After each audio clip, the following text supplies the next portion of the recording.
Okay, let's see if this is going. I'm trying to do this from home. I just went and grabbed a different mic. Let's see if this one works.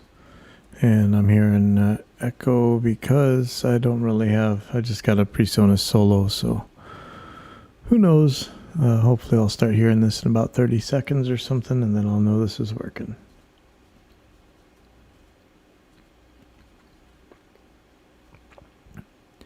And I still don't know how to invite into videos. Okay, I'm really not hearing this. I should be hearing this by now, shouldn't I?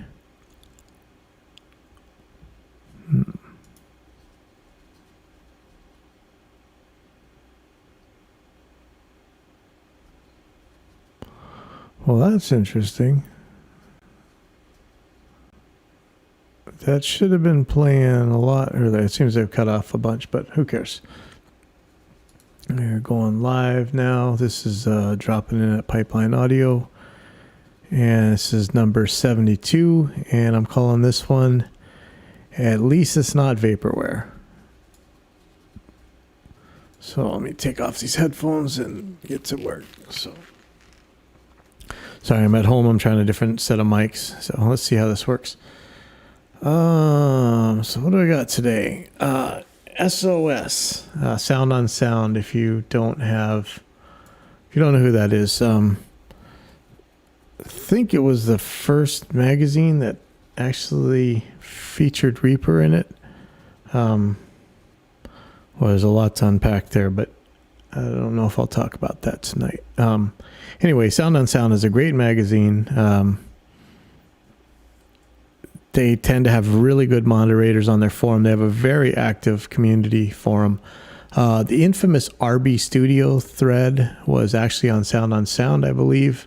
I think they deleted it. There's still a little bits of it, but that was just a piece of internet legend, and everybody should get a chance to see that and check it out. Anyway, Sound on Sound is a great magazine. They have a lot of really good videos. They have a lot of information. They're kind of go-to. They don't tend to believe in nonsense marketing stuff, so it's a very trustworthy source for me. Anyway, they had a video. It says it's May 21st. I must have missed it, but it was the top 10 boring things that are really important in the studio.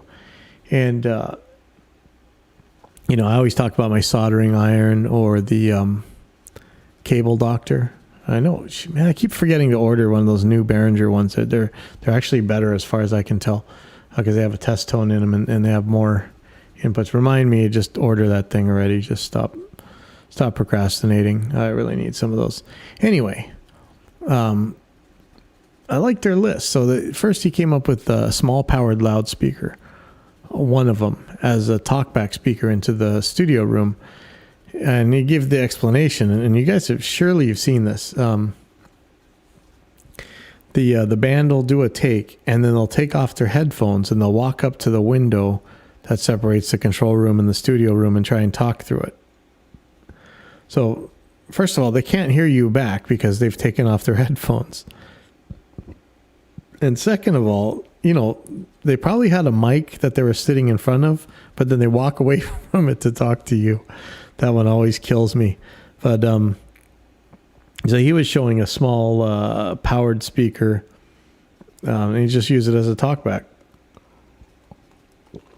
But these things are handy for other things, like if you really, the old trick of throwing it on a snare drum and kind of putting all your snare samples through it, while the speaker's just hitting a snare sound, but it's really shaking the snares. It can really make your sample sound real. I know some people don't want to hear about tricks like that, but it really can.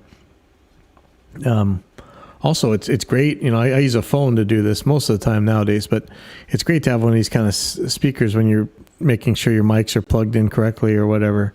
It's really handy to have. Number 9 is headphone extensions. And I don't know if you noticed, if you don't deal with this stuff too much, anytime you got to make a 1/4 inch longer, that's a real pain. Half the time I just end up grabbing a direct box and plugging something into it, but often they're unbalanced, so that doesn't really help if it's something balanced like a headphone. 1/4 inches can be hard to make longer. The female connectors are either open, which makes them kind of really easy to break. Oops, sorry. Or they're those barrel type, like in a lot of guitars, where they're notorious for failing. I've had some good luck with the big locking. I think they're Neutrik. Let me take a look at that actually. Who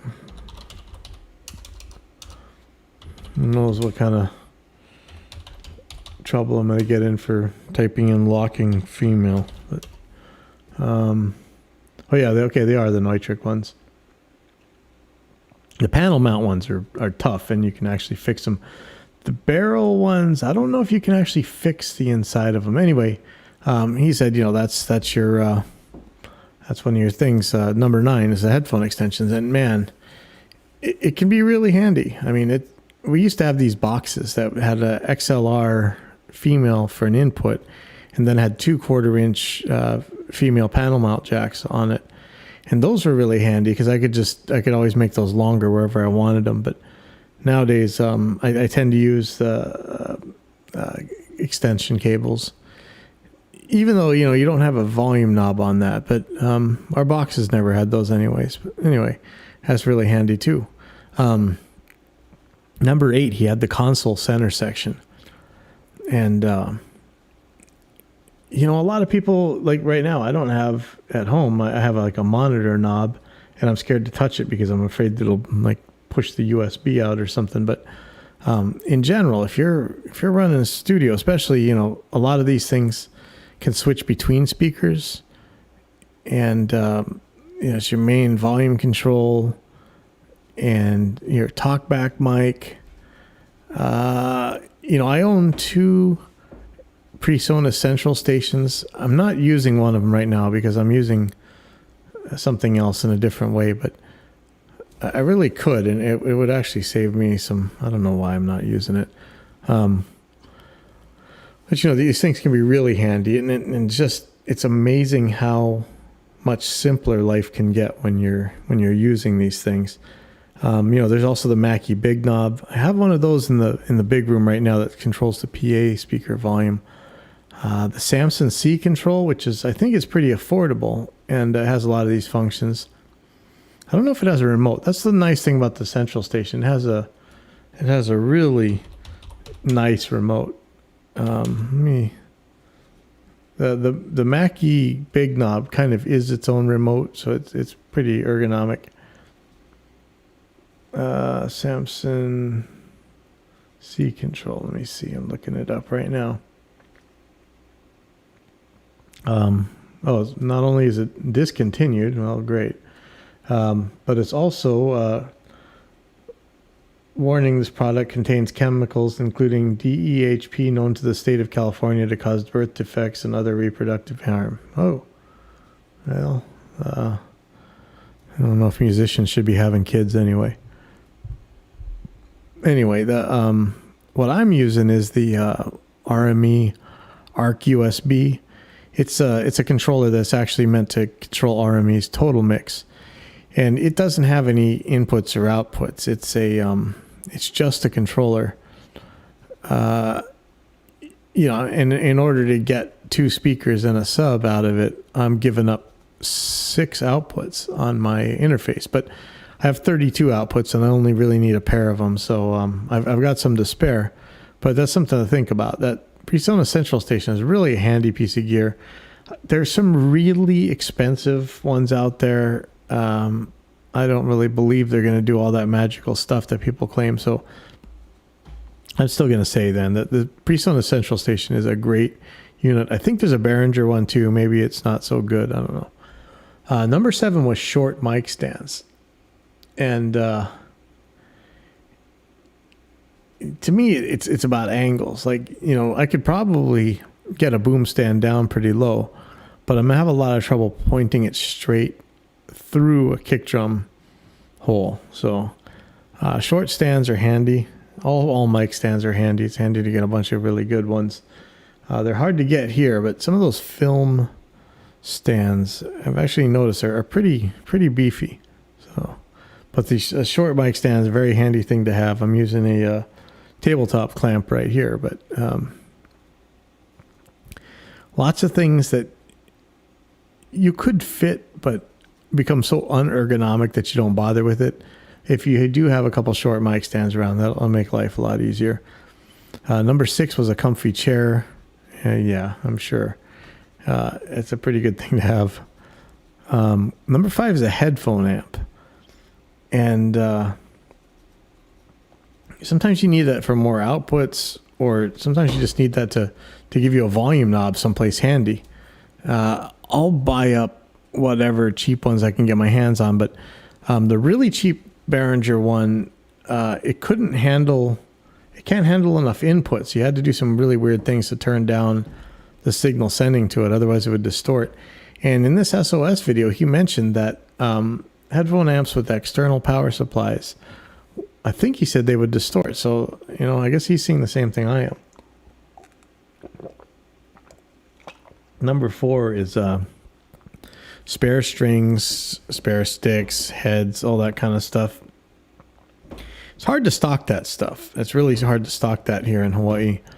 But if you can, do it. He made the point that you can charge the band for it, but yeah, who knows? I don't know that. They're a lot more official and proper over there, I guess. You might have some trouble here. DI boxes. You've seen me do a lot of tests on DI boxes, and it turned out that as far as I could measure, the Rapco DI 100 or whatever it was called, DB 100, was really tested on par with the Radial JDI. I think I still got to order another one of the new version. I think it's called just the DB1 or something. I haven't tested it yet, but I aim to. Those are really cheap, but what I'm trying to say is, if you check it against the interfaces, the DI boxes and the interfaces, instrument inputs, I know people will get mad if I call it a DI, but the better ones can get pretty close. You can go to my page, pipelineaudio.net, look for real gear measurements, look at the DI tests, and I sweep it from 20 hertz to 20 kilohertz and check for noise and check for distortion. And they all, the good ones all end up pretty much the same. And by good, I mean, even the ones on your audio interfaces are pretty flat, pretty good. But the thing about having a DI is you often get some other functions. The main one being a ground lift. That might be the difference between being able to record a part and not being able to record a part. So you should have a DI around, maybe 2. They're handy for other things like blocking phantom power, in case you're you're running some guitar stuff out into a PA system or whatever, and you're worried about that. Number 2, insurance. I don't want to talk about that one because that is a way to jinx everybody. And number 1 was storage. And if you ever seen my place, I just had somebody build me a really nice desk that actually took out a lot of the junk in my room. That's so nice, but I still need tons of storage. There's never enough storage in the studio. So that was that. Again, Sound on Sound, if you're going to subscribe to an actual magazine for recording studio stuff, that's the one I would do. But definitely go to their website, read their articles, and check out their YouTube channel. It's always good stuff. And so next there was a video from Glenn, Spectre Sound Studios. 5 things everybody gets wrong about Reaper. And I don't know that it was actually 5 things everybody gets wrong. There was a pretty funny one where the guy said, it needs to be as intuitive as Logic. And man, I don't know, when way back in the early DAW days, like I think either before or right when Vegas was coming out, I used to try and run Logic because one of the sequencists around used it a lot. And man, there's nothing intuitive about that. You got to be kidding me. It was so hard. Like Vegas I could use without ever reading a manual. Same as Acid, you might have to read the help for a couple things, but Cubase you could kind of get working. Not really. I don't know. I wouldn't call any of these intuitive. Maybe Vegas. I mean, definitely Vegas actually, and Acid of course, but intuitive and Logic. Come on. So that was one of the things that somebody had said. Nowhere near as easy to use as Logic, and yeah, I don't know. I don't think that's I don't think that's a thing. And this other one, only one person can teach. Kenny already did it. I don't even know what that was supposed to mean. That was really weird. Number 3, they're talking about the cost. Buy the damn thing. It's cheap. Number 4, they're talking about, I think people, we used to be really proud about the file size because, I used to joke Reaper could actually fit on a floppy disk back when it was first made. And not that anybody was still using floppy disks, but it would have fit. But people are saying it's a negative, like, man, it needs to have these giant libraries of stuff in it. But no, you just install what you want. You want more stuff, go download some VSTIs or something. It's not a bad thing that it installs quickly. I don't understand. You guys are nuts. And like number 5 was the subscription thing. Does Reaper charge monthly? And no. And I don't know if anybody actually got that wrong, but who knows? So, one of the things that gets brought up here is that, and I hear this all the time, that Reaper is really hard for noobs. And, I'm sure there's people who have taught or at least showed more noobs in person Reaper than I have.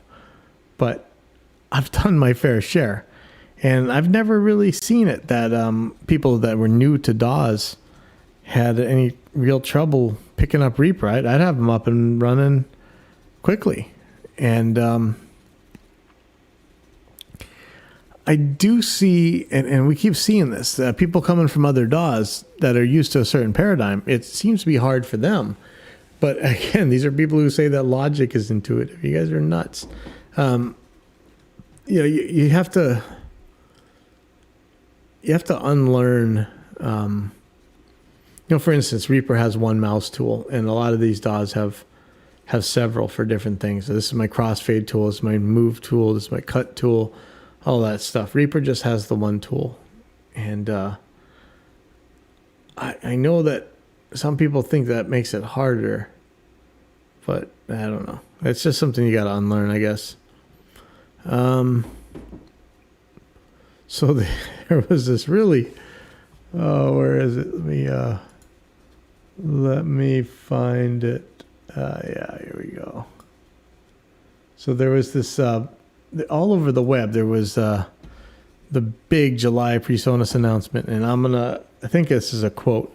"Make no mistake, this is the most important product announcement in our 25-year history. We spent years working on these two products, and they may very well reinvent your production workflow. Tune in and be one of the first to learn all about it." And so, whoa, man, that sounds exciting. The most important product announcement in their 25-year history. Wow. And he said these two products, and I'm not sure. There was one of them, I think, is a PreSonus Sphere, which is, it says, let me read it from it. A global community of creative enthusiasts and respected professionals brought together by the love of music making, in addition to gaining access to an extensive library of creative software tools. PreSonus Sphere members get cloud collaboration tools and storage, chat with Studio One and Notion experts from around the world, and access to exclusive promotions, training, and events with much more added each month, all for a low monthly or annual membership. That sounds pretty neat. I know I see the subscription thing and it freaks me out, but in this case, it kind of seems like maybe a subscription is warranted. I'd kind of like to do something like this if I really could. If I really could knuckle down, and if we had that many people, I guess that looks like a really cool thing. Actually, I don't know if is that the most important. I would say the PreSonus Central Station is the most important thing in their 25-year history. I mean, that's really a very handy thing. But let's see. I think what this really gives you, though, is a subscription to Studio One and all that. So I'm going to keep reading. PreSonus Sphere membership benefits include licenses for the complete collection of PreSonus's award-winning software solutions for recording, mixing, scoring, including Studio One Professional and Notion, plus over 100 libraries of samples, effects, and loops. So yeah, that sounds like a subscription. I don't know, but you get everything, I guess. And so the other thing, of course, was PreSonus Studio One delivers extensive live performance and scoring features and much more. I like that he's saying live performance. We've done a lot with Reaper Live, but they have that Studio Live board, and I wonder if that's kind of supposed to tie into it. It says live performance environment capable of running complete shows from a single computer. Show page combines playback of backing tracks with patch management for virtual and real instrument players inside a single window. That is handy. That's a lot of like my bringing the studio to the stage thing. But this is just a lot of stuff for the Studio One update. The U.S. street price is $400. So that's for Pro. I guess that's the one you need for VSTs and all the functions. It's Pro. It's about the same price as the Pro version of Reaper, I guess. So maybe not so bad. I'll still use Reaper. Sorry, but that sounds pretty cool.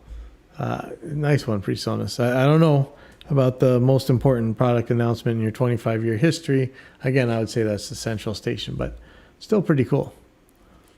Okay, and now we're on Thunderbolt 3. People are talking about, I think the PreSonus Quantum is Thunderbolt 3, and I'm still very confused because we didn't really ever see the Thunderbolt thing catch on, especially on Windows. I didn't see too many interfaces that were running it. And then there was Thunderbolt 2, and the same kind of thing happened. And now Thunderbolt 3 is out there. So, I was asking about it. Can you run it on Windows? How does it work with add-on cards to add Thunderbolt? And what's the backwards compatibility like? Tim Gray, past guest on this show, in fact, says, yes, there are Thunderbolt cards for PCs. Windows 10 still has crap support for it. My Dell laptop dock is Thunderbolt, and it's the flakiest thing on the planet. Yet my MacBook can use it perfectly. It may be Dell makes crap, or as I suspect, Microsoft doesn't really want to support it. I don't know why. Look, the original promise of Thunderbolt was PCI on a cable, right? Wasn't that the thing? Why are we on the third version? Why couldn't it just be PCI on a cable? Why was that never just a thing that worked? Is it that the pins are too close together or something? I'll take PCI on a cable. That would be awesome. Please do it. So I got somebody else. I think maybe it's Jim Roseberry. Thunderbolt 3 works great on PC. Been running it for many months. There are Thunderbolt 3 add-in cards, but they don't work in just any motherboard. The motherboard's BIOS has to specifically support Thunderbolt 3, and the motherboard has to have the appropriate Thunderbolt 3 header. There are now 3 different types of header. Great. If your audio interface is Thunderbolt 2, you'll need a Thunderbolt 3 to Thunderbolt 2 adapter. I'm not much of an Apple fan, but contrary to what you may hear, the Apple Thunderbolt 3 to Thunderbolt 2 adapter works extremely well and has worked in every scenario we've tested, many with different desktop and laptop configurations. If you're having issues with Thunderbolt under Windows 10, it's not Microsoft's issue. I've been running Thunderbolt 3 under Windows 10, as have many clients for many months. I wonder what interface you're using with that Thunderbolt. I think RME only made like one Thunderbolt interface.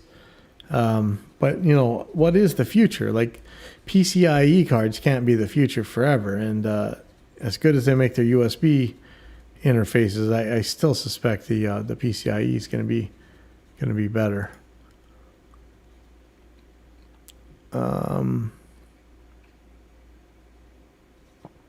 Let's see. So also, Thunderbolt 3 versus USB. Why RME only has one or a few Thunderbolt interfaces, and there was a DAW Bench podcast that had Matthias Karstens from RME on it recently, and they were talking about Thunderbolt a little bit. You should probably go listen to that thing if you really want to hear about Thunderbolt. That would be an interesting one to know. The DAW Bench podcast is really good. They've got a lot of info that you're going to want to hear on there. And then, Kenny G, man, actually, if you know the old story, it was Kenny G or somebody making fun of him on making fun of Justin on Kenny's forum at the Womb or REP, wherever it was, that led me to meet Justin, actually. So he's got a new video out, direct monitoring, zero latency monitoring Reaper. And he has some tricks that you might want to watch. Direct monitoring, zero latency, and Reaper from, just type in Reaper Mania. And, but you know what, Kenny, you got something wrong. As far as I can tell anyway, watch, I'll be wrong and it'll be egg on my face. But the round trip latency is not just the second number on the latency button. Like, let me show you on here. So that, that second 12 milliseconds. Wow. Jeez, these drivers are nasty. That second one, that's not your latency. It's both of these, the input latency and the output latency. But more also missing is going to be the hidden safety buffers on there, which are almost guaranteed. And that's why if you type in round trip latency roundup, you'll see that I've got the results of many audio interfaces tests to show what the actual round trip latency is. So it's just a small technical error, but whatever. Another thing, what else we got here? Okay, there is there's this chart. It's from the listening sessions, I think it was called. And this is terrible. Like, they made a mic one too, and it's see if I can pull it up. Sorry. Hopefully they're gonna have the picture on here. No, it was like this four-way chart, and it's had like a bright versus dark, colored versus transparent, and like they make it like these mic preamps are just so different. And my shtick is that they tend to be extremely close. Let me find a funny picture here. So they had the very colored to hyper transparent, and they show all these mic preamps on all different amounts of very colored or colored. And honestly, I would bet a lot of my gear that people aren't going to be able to tell the difference. I mean, even the guys who claim there's a big difference probably wouldn't be able to tell the difference between these mic preamps in a double-blinded test. And it's just again claims.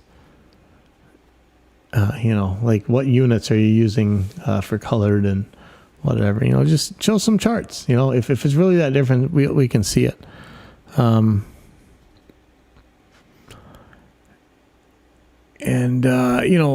tried some of the different stretch marker modes today, and I had some phasing problems that I don't normally have when I'm using stretch markers, and it was very distressing because, I could end up really ruining some stuff by using stretch markers on say drums. I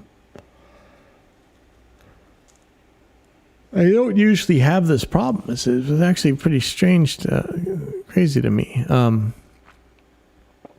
I saw that there was a synchronized mode, but normally I'll use, conversely, counterintuitively, I've tested this several times, I think on the air, where it seemed like tonally balanced made the safest thing for drums, not transient, or not tonally balanced, tonal, whatever the parameter, the tonal optimized, versus the transient optimized seemed to work better for me on drums.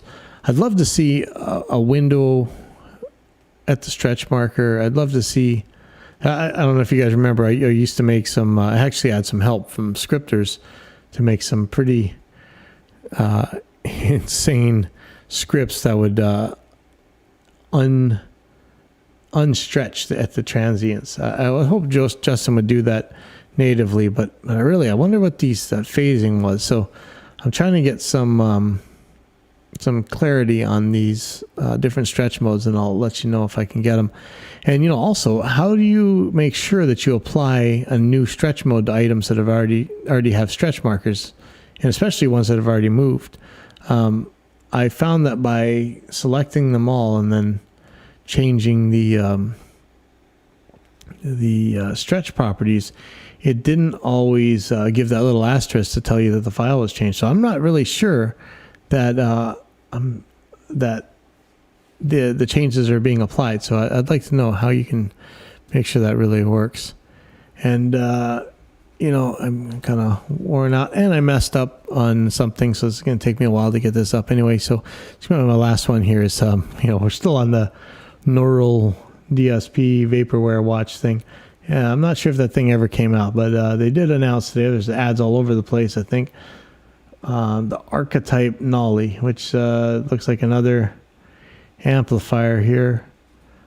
And I guess this guy takes apart his amps and makes them sound a certain way. So you can go download this amp sim from Neural DSP. Yeah. But how is there... what's the one we're watching? The Quad Cortex, I think. Yep. Most powerful floor modeler on the planet. Where can I buy it? Pre-order. Yeah, still says pre-order. Yeah, so anyway, that's about as far as I can get tonight. I had a bunch of Quora questions. I'll try and save those for next time. But I will see you guys